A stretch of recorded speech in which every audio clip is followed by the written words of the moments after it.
Bismarck's first battle was the Battle of the Denmark Strait. At 5:45, on the 24th of May, German lookouts spotted smoke on the horizon.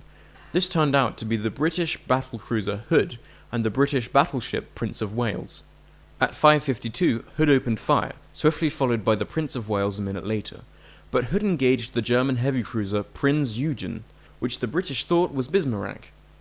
While the Prince of Wales fired at Bismarck, the British ships approached the German ships head-on, which permitted them to only use their forward guns, but Bismarck and Prinz Eugen could fire full broadsides.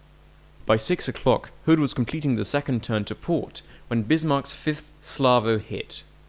2 of the shells landed short, striking the water close to the ship, but at least one 38-centimeter armor-piercing shell struck Hood and penetrated her thin deck armor.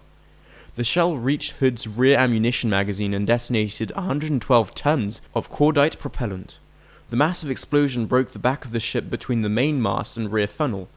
The forward section continued to move forward briefly before the inrushing water caused the bow to rise into the air at a steep angle. The stern also rose as the water rushed into the ripped-open compartments. Bismarck then shifted fire to the Prince of Wales. The British battleship scored a hit on the Bismarck with her 6th salvo, but the German ship found her mark with her 1st salvo. One of the shells struck the bridge on the Prince of Wales, though it did not explode and instead excited the other side, killing everyone in the ship's command center. The 2 German ships continued to fire upon the Prince of Wales, causing serious damage.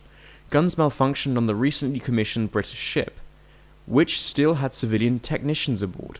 Despite the technical faults in the main battery, Prince of Wales scored 3 hits on Bismarck in the engagement. The first struck her in the forecastle, above the waterline, but low enough to allow the crashing waves to enter the hull.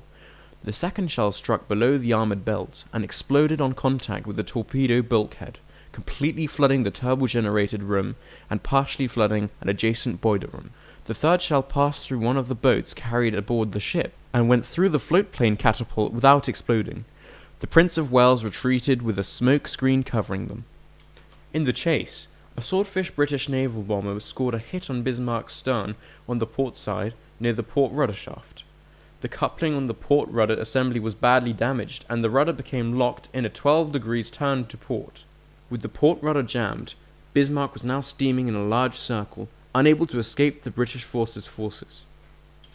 After daybreak on the 27th of May, King George V led the attack. Rodney followed off her port quarter. Tovey intended to steam directly at Bismarck until he was about 15 kilometers away. At that point, he would turn south to put his ships parallel to his target. At 8:43, lookouts on King George V spotted her, some 23,000 meters away.